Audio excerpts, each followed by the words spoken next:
show that you've played or any one city that you've played in where you've just totally lost your cool because you're way too excited to play it? I used to live in Northern California, and Stevie Ray Vaughan would come up there, and he was playing about 15,000 to 20,000 seaters. And I was, 15 years old, and he used to say, "Hey man, why don't you get up on stage with me tonight? Why don't you sit in for a couple of songs?" And I would just get so nervous thinking about 20,000 people watching me with the greatest guitar player alive, But he would pretty much just force me up there. He was like, "Okay, the guitar's going to be there. It's right there on stage. My guitar tech's going to throw you out. I'll introduce you."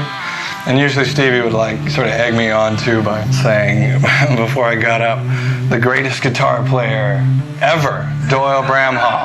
And then I would get up on stage and break 3 strings and not be able to play. I would have to say those were definitely the most exciting moments. And just recently playing with Eric, we started the tour off in Barcelona, and I remember just being extremely nervous.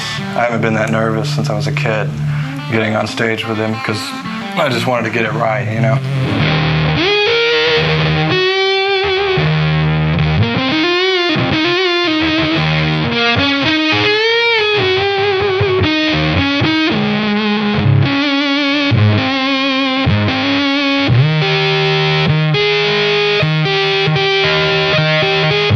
I don't practice. Practice makes me very angry with myself and frustrated. It's being left-handed upside down, and really I don't know what to practice because I can't read from a book.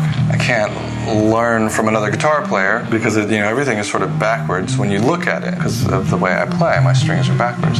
So it sort of just frustrates me. And for me, I get my practice in when I write songs, and I do write a lot. And that's really when I practice.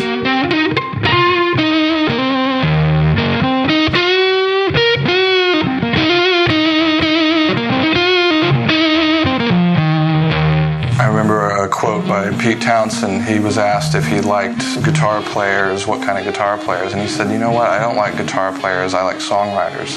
And I feel the same way. My favorite guitar players are all songwriters. They all have a real melodic sense of what they're doing and a spontaneity to it that basically if you sat them down, they could create a song for you just playing from nothing and from scratch. They would actually write a song on the spot for you.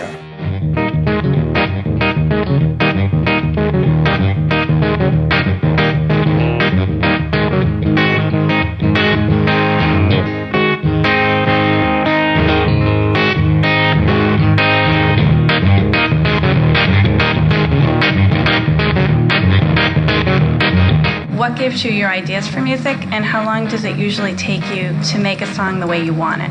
Writing songs really is a song-by-song experience because I can get an idea driving in my car down the street, and I'll get a melody in my head, and then I'll call my cell phone, leave that melody on my voicemail, so I'll remember it, and sort of start from there, get back home and say, what was that melody I was singing in the car? And then I'll take that melody and see if I can put some lyrics to it, and make a chorus to fit with that, and then vice versa.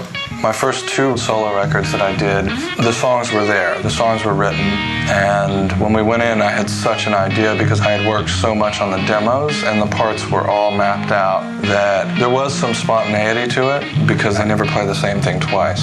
So the first 2 records were more song-oriented and the parts were all there. But my 3rd record, we didn't have all of the songs written because we wanted to actually write as we were recording and see what happened that way.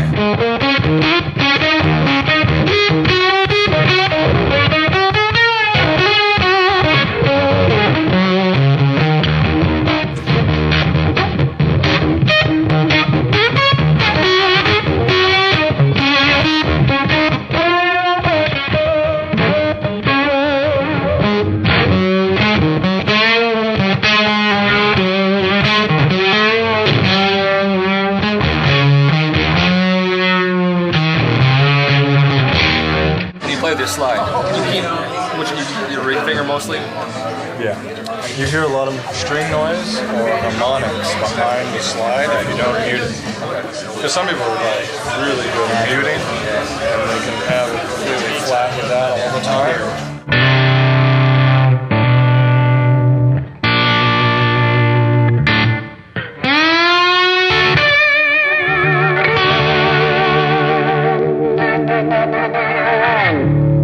What's the most embarrassing thing that you've ever done in front of an audience?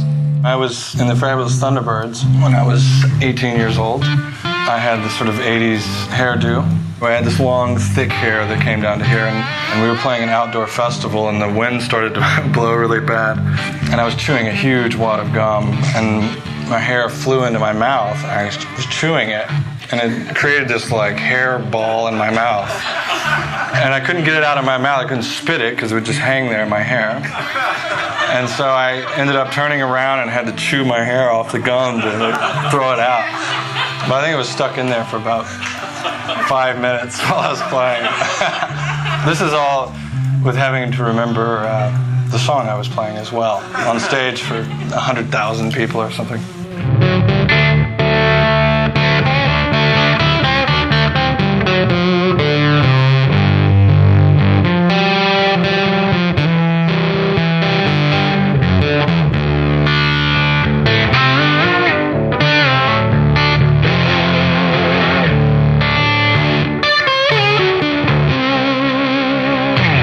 I tend to lean towards the funkier side of things. When I was growing up, my parents' album collection, which I tore through, consisted of Sly Stone, Donny Hathaway, the Beatles, the Stones, Dylan, and of course all the blues artists as well.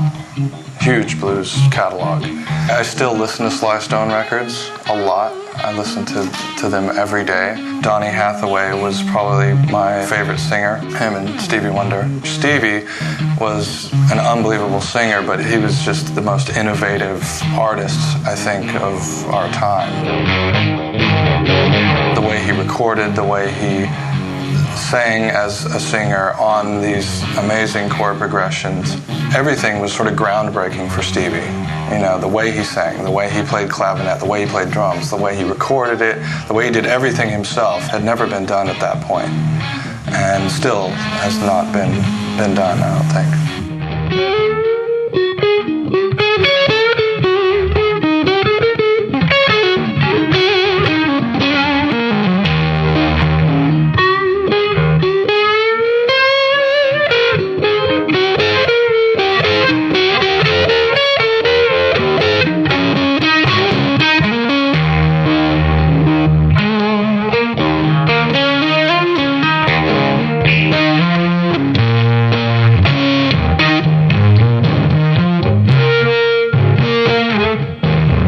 What do you feel is important to you in your life, and how does that affect your playing? I think the priorities have changed over the years. My aspirations and goals are to make records, and make records that I love, and go out and play live. I think that it's sort of a great time to be you completely as an artist, and you can put it out any way that you want to, and it will get hurt. Right now in my life, I have a beautiful family with a beautiful wife and 2 little daughters, and that to me is the biggest priority. And I don't know, I'm trying to just do the biggest gigs I can so we can hire a nanny and get on the road, get the whole family on the road. You know, I want to make it work somehow.